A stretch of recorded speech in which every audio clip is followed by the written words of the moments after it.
Salut tout le monde. Là on est le jour 2. Je suis partie ce matin de Monastier-sur-Gazeille. Et là on va au boucher Saint-Nicolas. Donc le temps est maussade, quelques nuages épars avec de la brume qui se lève. Donc il y aura de la pluie jusqu'à samedi. Alors déjà c'est très encourageant, mais bon, on va quand même trouver quelque chose, un endroit pour dormir. Et cette nuit j'ai eu l'agréable surprise d'avoir de la grêle aussi. On adore ça, ça fait comme c'est pas Noël, mais bon, c'était quand même assez impressionnant. Donc il y a eu première mauvaise surprise. Deuxième mauvaise surprise, c'est que l'intérieur de mon tarp est mouillé.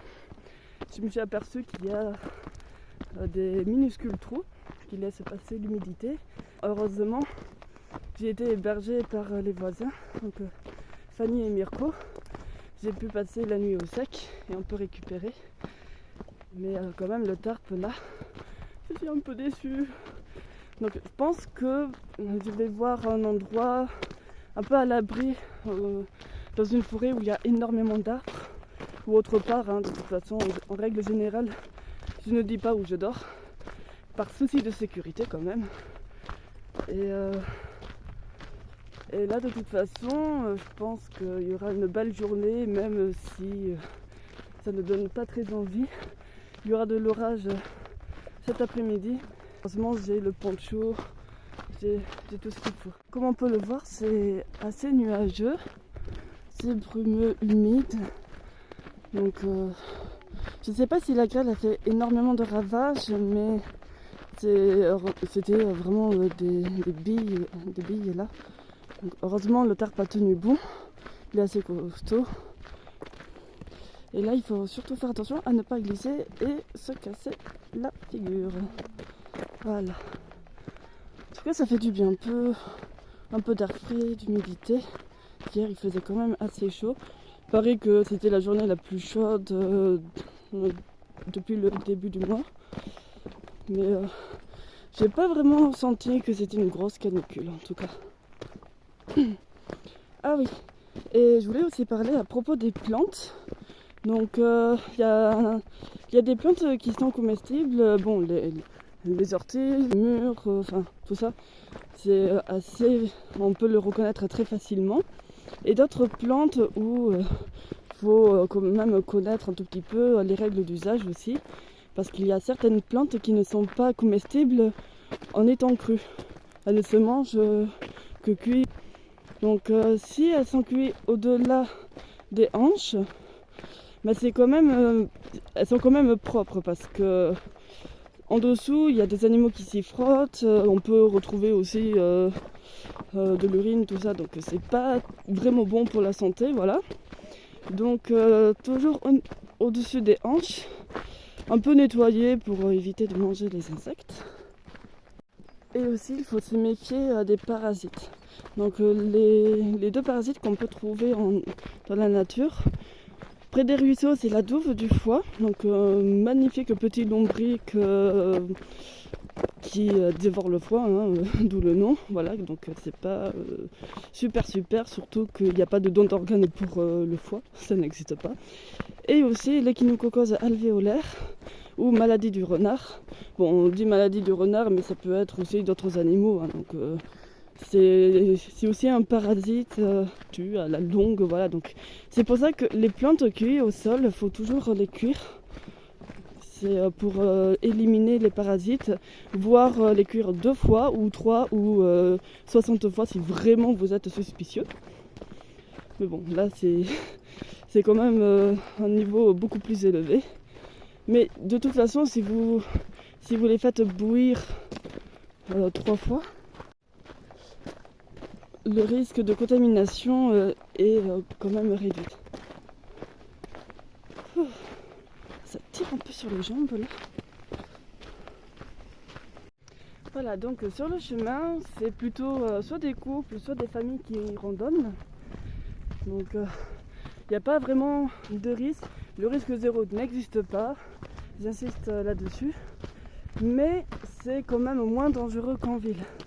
parce qu'en ville il y a une plus grande concentration de personnes. Il y a beaucoup plus d'interaction, énormément de bruit aux alentours. Donc c'est sûr qu'on a tous nos sens en alerte et qu'on baisse notre garde. Tandis qu'ici, c'est quand même assez silencieux.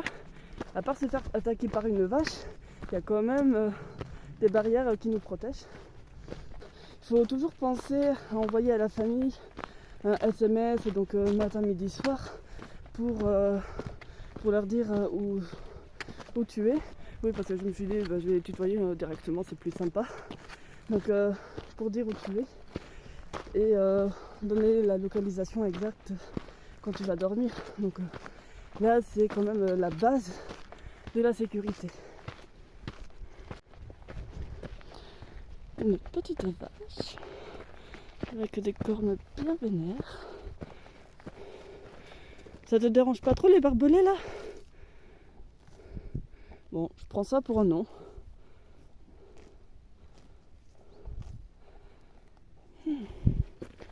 Allez, bon appétit. Un peu à pleuvoir, j'ai préféré mettre le poncho.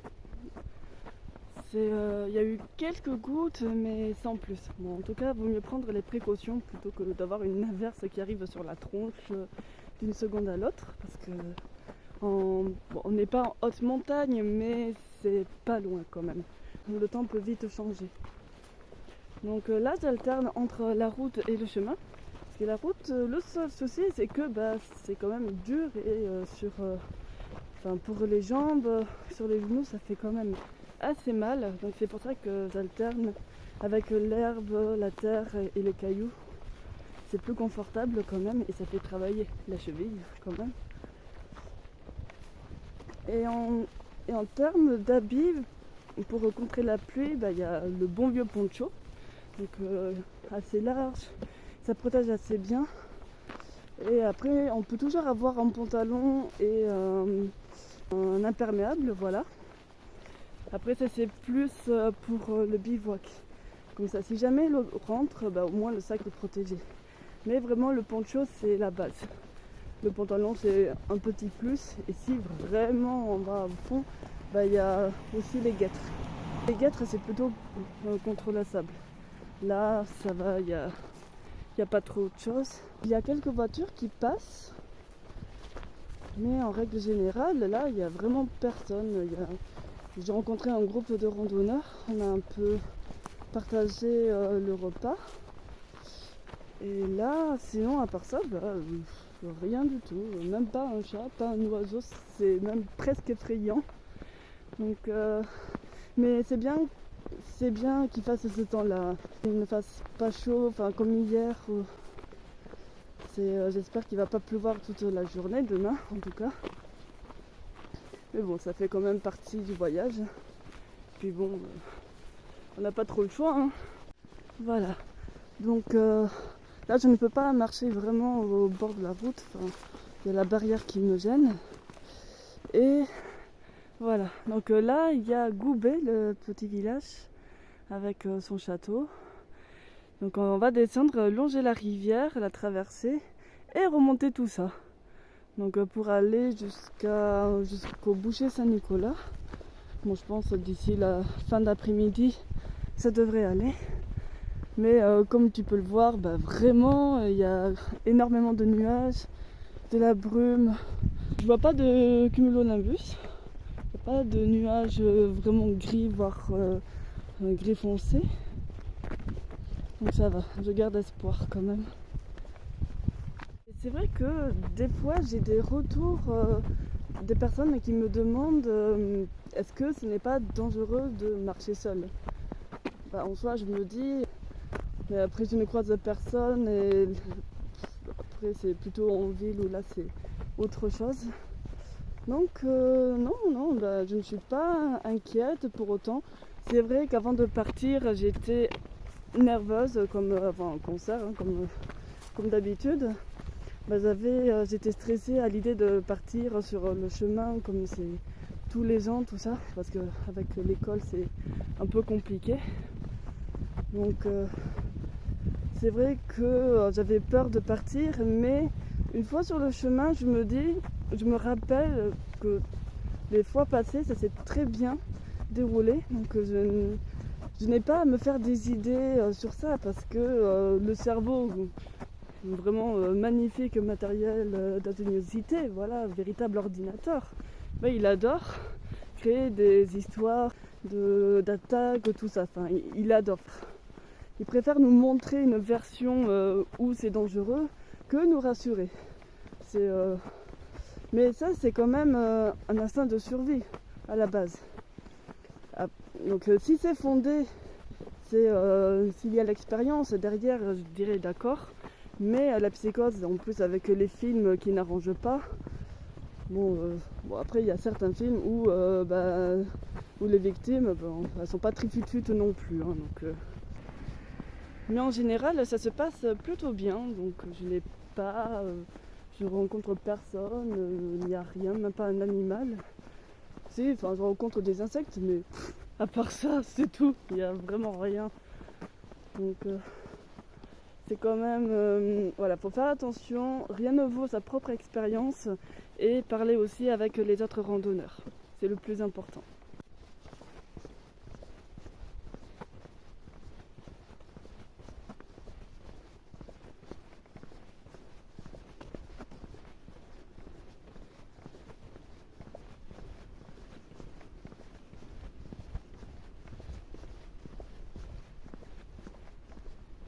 Ok, et là j'ai fait une petite pause.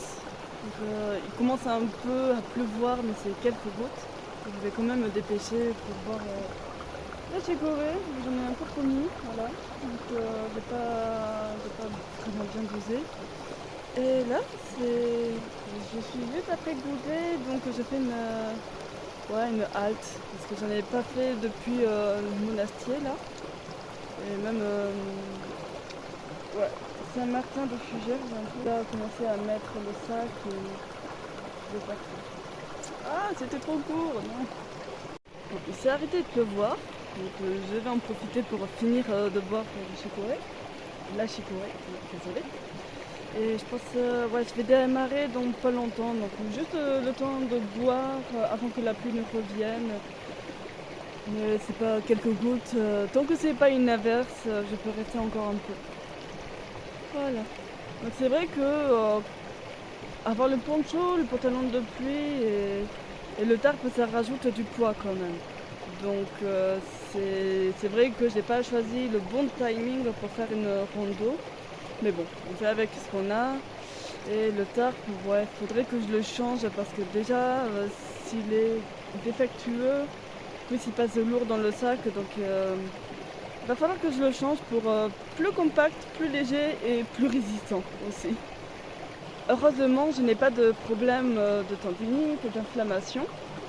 L'an dernier, quand j'ai fait le chemin Qatar, j'avais une forte douleur à la hanche. Je ne pouvais plus bouger, enfin plus trop bouger la jambe droite. C'était assez compliqué, mais j'ai pu finir le chemin. Et en fait, il y a eu un changement, c'est que je fais les étirements. Et en vrai, ça soulage. Ça fait mal sur le moment, mais ça permet justement de détendre le muscle avant le repos. Donc je vous montrerai un peu les étirements que je fais et aussi des étirements pour le violon. Parce que c'est vrai qu'on pense plutôt aux jambes, à la partie inférieure, plutôt qu'à la partie du thorax. Ça travaille énormément et c'est vrai qu'on peut ressentir des douleurs dans le dos ou à l'arrière de la nuque. Donc vraiment dans les cervicales, ça peut assez tirer. Je vous montrerai un peu les exercices, mais je pense que ce soir, je ferai une vidéo donc, pour clôturer la journée. Ça sera une sorte de vidéo de bien-être. Donc la pluie après le beau temps et posture. Voilà. Donc je peux pas dormir à l'église ce soir, elle sera fermée pour la nuit. Donc ce que je vais faire, c'est que je vais dormir au gîte sur le canapé.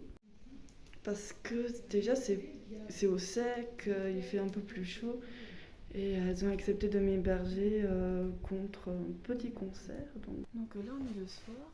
Je suis arrivée à la Retirade, donc un gîte au boucher Saint-Nicolas. Et elles ont eu la grande gentillesse de m'accueillir parce que je voyage sans argent. Et avec la pluie, je me suis dit non, ça va pas le faire. Donc j'ai essayé de dormir à l'église, donc dans le sas de l'église, parce que l'intérieur était fermé par une grille. Mais le conseiller municipal m'a dit que c'est fermé pour la nuit. Donc, autre solution, c'est je vais directement au gîte et je leur explique la situation. Le tarp est mouillé depuis hier, il n'est pas du tout étanche et j'ai pas envie de me lever avec une grosse flaque à la place de la tête. C'est vrai qu'aujourd'hui c'était assez compliqué. Il y a eu la pluie toute la journée, c'était humide, c'était assez compliqué, c'était long aussi. Mais demain ça va être encore plus dur, donc 30 km. Être sportif. Et bon, je vais un peu vous montrer les étirements que je fais avant, enfin pour les jambes, pour la nuque aussi, parce que le sac, 15 kilos, ça pèse quand même. Donc là, ça sera une première partie, et la deuxième partie, ça sera peut-être demain soir ou dans les jours suivants. Donc en tout cas, je n'oublie pas. Alors, comme on peut le voir, il y a énormément de place. Enfin, c'est super. Alors, pour la nuque, il suffit de tourner la tête de droite à gauche lentement. Bon, ça, on apprend à l'école. Et aussi, c'est dès qu'on sent une tension, de détendre le bras droit, pour une tension à droite, et de tenir la tête à gauche et de faire comme si on poussait la tête contre la main. Voilà. Hop, on détend, on refait, et le but c'est d'étirer au maximum tout en essayant de garder le buste droit, sinon c'est un peu compliqué. Bon, peut-être que je le fais, mais ça permet de détendre au maximum les muscles. Et pareil pour l'autre côté, donc hop, je suis droite, tac, et oula, c'est un peu plus dur. Hop.